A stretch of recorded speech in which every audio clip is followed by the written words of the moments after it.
Hello, magandang umaga, tanghali sa inyo. Magandang gabi. Pumunta tayo ngayon sa Cottonwood Island Park. Magandang panahon. Sabado, it's almost 2 o'clock. Kanina pa sana may inasikaso lang kami na yung tungkol dun sa eSIM. Yung may certain phones na hindi nagtatanggap ng eSIM. So for some reason nasira yung sa anak ni SB yung kanyang Samsung S21 Plus, I think. May eSIM, may physical SIM card, so hindi daw nag-work. So eSIM siya, nag-work ng sandali, tapos ngayon hindi na naman nag-work. So yung eSIM niya is andun, tapos nag-ano uli kami, nag-try kami nilipat yung old physical SIM card niya sa isang phone na S20, S20 Plus.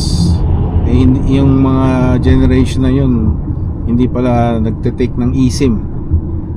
So but yung sa record ng Kudo, tumawag pa kami,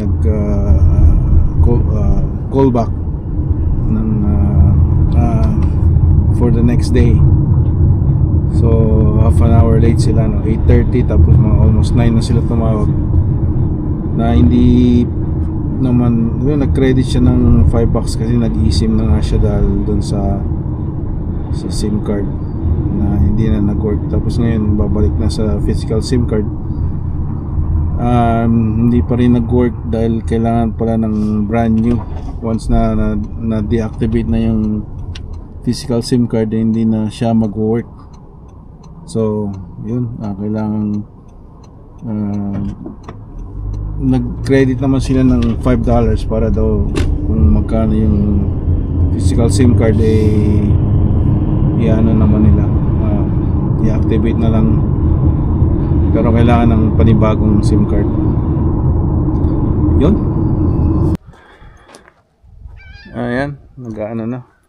Ito, kalbo pa rin yung mga trees, pero mag-ano na yan, sisibol.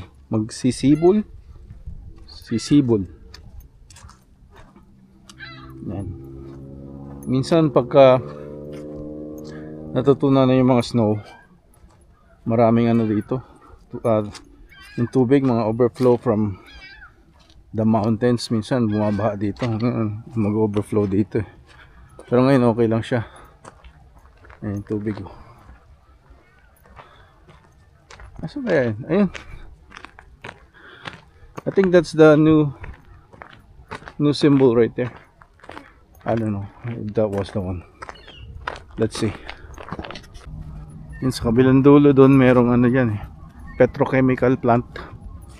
Yun ata yung Husky. Ewan ko ngayon, ESO na ata yan.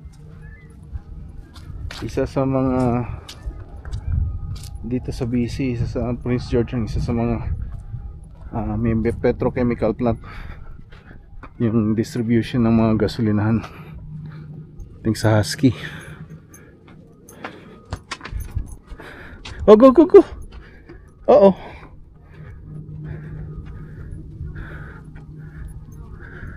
Maybe there? Oh, it's called the Pillar of Hope. So what does it do? What's inside there? Oh, it just lights up, I guess. Fireplace? Is it a fireplace? Look, it's moose poop or bear poop. I think it's moose poop. Yeah. Looks like a marble. Look at that. Nice, oh. Loonies. So yung Pillar of Hope is only like yung binasa ko nga, no? Parang hindi nila in-include yung, this is another part of Cottonwood Island. This is the bay for boat launching. They should have included the men too, eh? What do you think? They should include the men too, right? only for LGBTQ men, women, and it says children. Does it say children? But no men. Wow. Yan. Oops. Alak na natin. Parking brake. Siguro nag-lock. Kaya tumunog na ganun. Tayo ng Walmart. Bili tayo ng unsweetened soya milk. Gawali tayo ng taho. Meron pa tayo kasi nung tofu coagulant, yung nagpapabuo ng tofu para maging taho. Pero lang 1 teaspoon lang ang ginagamit ko dun para sa pinakulo mo yung yung soya milk. Pagka kumulo na siya, pero dapat hinahalo-halo mo siya para hindi tumikit yung ilalim. Tapos lagyan mo ng 1 teaspoon lang ng, so 1.89 liter yun almost 2 liters. Yung tofu coagulant 1 teaspoon para siya maging tofu. Tapos pagka more than 2 teaspoon naman baka naman maging siya yung matigas. Kaya kailangan na lang tama lang para sa taho. Yung alam niyo yun, parang ini-slice mo ka na taho. Yung sarap yun.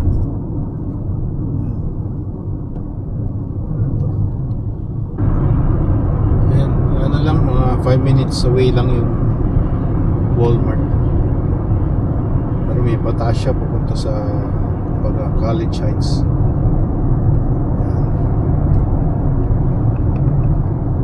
Dati may bumangga na dyan sa pader, truck, may butas yan nilagyan nila ng ng pintuan na lang.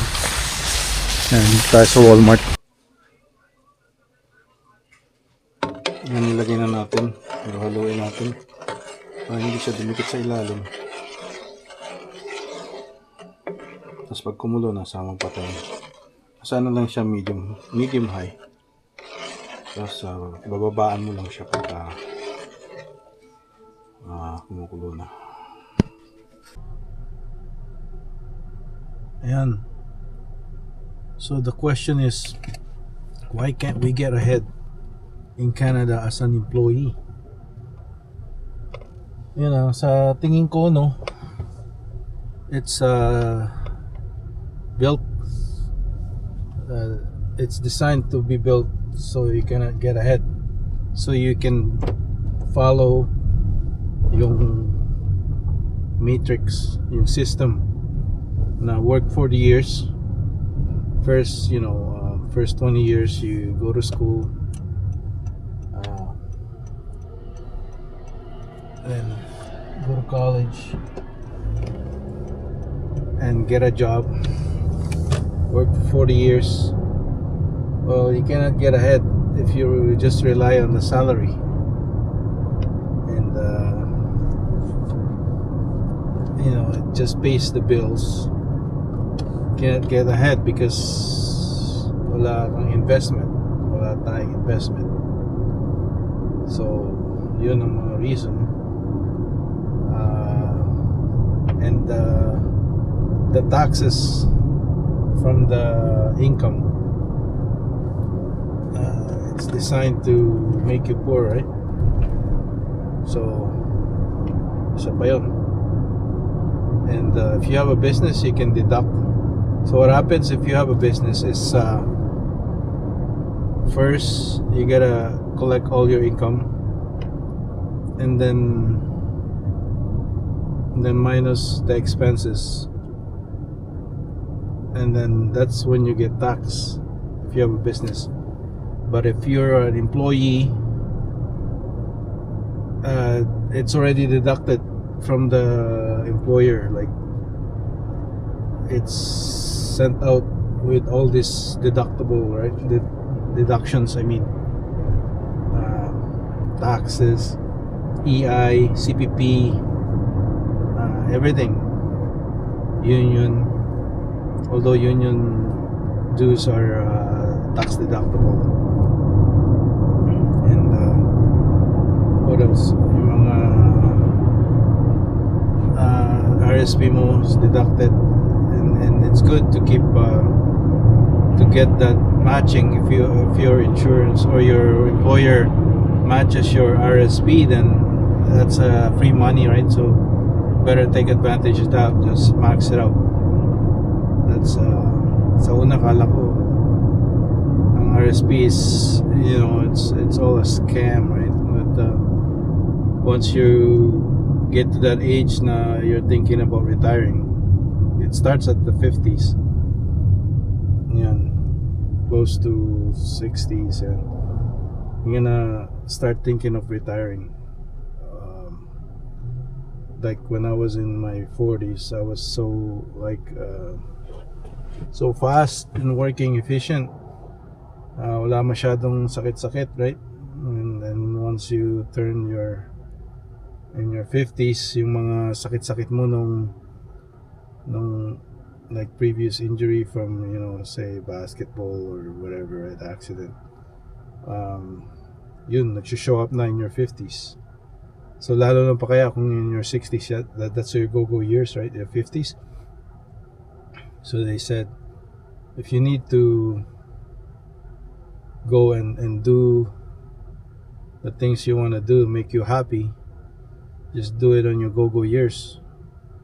Because no choice ka na pagka your health is eventually everybody, right, will not have a go-go years after turning 65 beyond.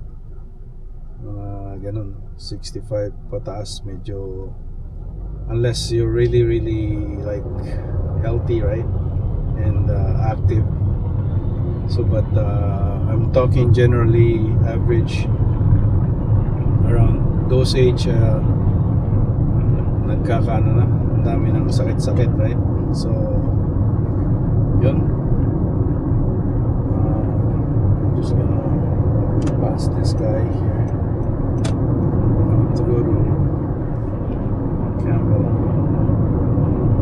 So retirement is, you're supposed to set it like may mga, if you have RSP, there's an RSP breakdown or RSP meltdown na sinasabi din nila, na if you don't do that, then you're gonna pay higher tax. Say, you know, if you keep on just contributing and not taking it out. Sabi nila, ang unang dapat mong kunin kung say nag-retire ka ng 55, kailangan you strategically melt it down, the RSP. Tapos i-keep mo lang yung TFSA mo kasi yun yung ano mo tax free, right? So yeah, tax free. So pang supplement, you can do that out of the TFSA. So RSP, sabi nilang dapat mong i-melt down, turn into RIF, retirement income fund, something like that. But automatically that turns into RIF, your RSP, if you turn 71. But you can do it manually. Like I have upgraded a RIF account from my Wealthsimple, and it's just easy. So Wealthsimple is, it's, you know, you have to take advantage because yung trading doon, yung stocks, yun yung mga ginagamit din ng mga mutual fund, right? And you're paying 2-3% a year for the mutual fund managers to do that, and we have it access to the ETF and the stocks pag-trade, right? So that's a God-given app, I think, right? So, yun. Okay.